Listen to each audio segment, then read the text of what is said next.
सत्राजित थिले सूर्यंकर परम भक्त। सूर्य तांको सूर्यप्रभ सेमंतक मणि देइछन्ति। यह प्रतिदिन 8-12 स्वर्ण प्रसव करे एवं जोठी पूजित हुए सेठारे दुर्भिक्ष, अकाल मृत्यु कि देह पीड़ा मन पीड़ार कारण न थाए। घटनाक्रमे मणिटी जाम्बव बानर हाथ पड़े, किंतु अपवाद रटे जे श्रीकृष्ण मणिहरण करिसन्ति। अपवादर प्रतिषेध कल्पे से जाम्बव सहित लड़ी मणि उद्धार करिसन्ति एवं एही सूत्ररे जाम्बवती को पत्नी रूपे पाइछन्ति। भगवान उवाच कृष्णंकु लभिबार आसे स्तुति करन्ति देवी पासे। एमंत कहूँ कहूँ जने गोविंद मिलिले भुवने। कन्या सहिते भगवान घेनाई अमूल्य रतन। हरस करी सुर नर विजय कले चक्रधर। कन्या सहिते दामोदर प्रवेश आपण मंदिर। दक्षिणे सत्राजिते आणी महति प्रभु चक्रपाणी। उग्रसेनर सभा मध्ये कृष्ण कहन्ति मन खेदे। मणि आनिले जेते दुखे कहिले आपण श्रीमुखे।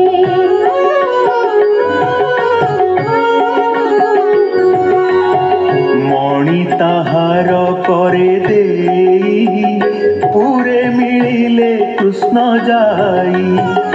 सभारु सत्राजित मणि सभये निज करे घेनी। अति लज्जिते अधोमुखे पथे गमई दुख शोके। मने बाधिला अनुताप कृष्ण चरणे कली पाप। मणि कांचने लोभ मोर अजस कली तिनि पुर। ए जे दुहिता अछि मोर अपूर्व स्त्री रत्न सार। ए मणि हा कण्ठे देई कृष्णको समर्पिबे नेई। हेमंत मणि विचारिला दुहिता अलंकृत कला।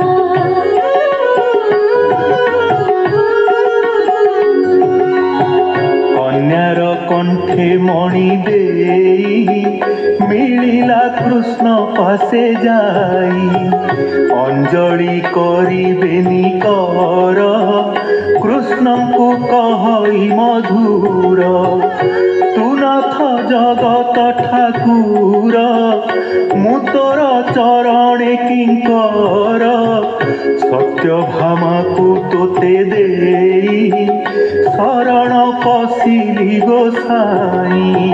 हेमंत तार वाक्य शुणी दया सागर चक्रपाणी।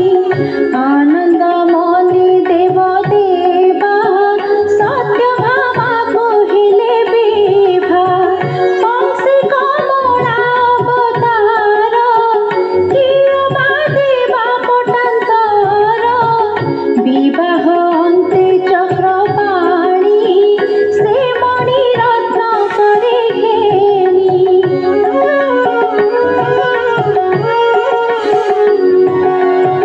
सत्राजितर मुख चाही बोइले मणि निय तुही। ए सूर्य कंठु अवतरी केहा पारिबटी धरी। रवि भकति तप फले तू एहा धरी पारु भले। ए पापी जनंकु न सही ए मणि थाउ तोर तही। मणि प्रसादे मु बिहारी विभा होइले बेनी नारी। हरि चरित सुधामय शुणन्ति पाप हुए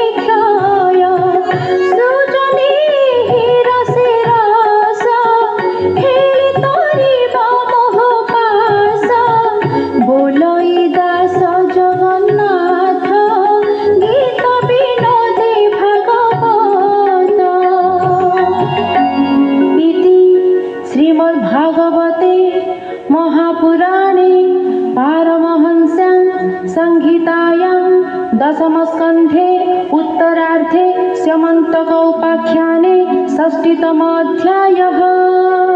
शुक उवाच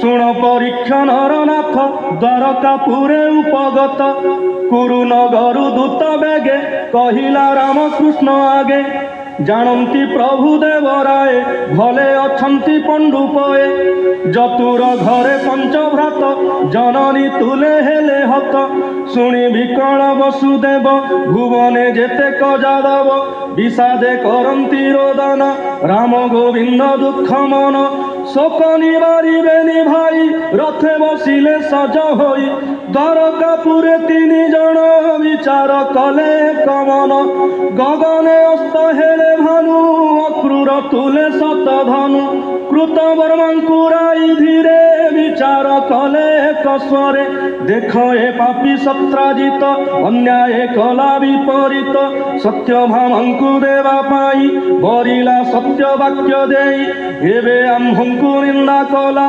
कन्या गोविंदे समर्पिला दुष्ट दुर्जन मंद भाग्य प्रसेन पथकु ए यज्ञ हेमंत बोली विचारिले निज मंदिरे रात्रे गले आपना घरे सत धनु कोपे कंपई तार तनु वस्त्र पिंधिला भिड़ी गाढ़े करे घेनिला जम दाढ़े रात्रे मिलिला तार पुरे सत्राजितर सज्जा ठारे निकटे थिले जे कामिनी सभये कले गणध्वनि स्त्रींकी करी अवहेला छेदिला सत्राजित गला पशुंक प्राय बध करी अमूल्य मणि करे धरी निज भुवने विजय कला हेमंते रजनी पाहिला शुण राजन शुद्ध कर्मा पिता मरणे सत्यभामा विलाप करे सके पड़ी भुज जुगल शिरे ताड़ी पिता विजोगे शोकत्रासे रथे गमिला कुरु देशे पिता विजोग दुख बही चलंते दिग नदी सई हेमंते सत्यभामा जाई कहंती कृष्ण मुख चाही घोनाथ सत धनु चोर बधिला पियर मोहर घरे पशिला शस्त्र धरी पशुर प्राय बध करी अमूल्य मणि घेनी करे पलाई गला अंधकारे सत्यभामार मुख चाही रोदन कले बेनी भाई दारुक बाह धातिकारे कृष्ण बोलंती कोप भरे सत धनुर शिर हाणी आज आणी रत्नमणि।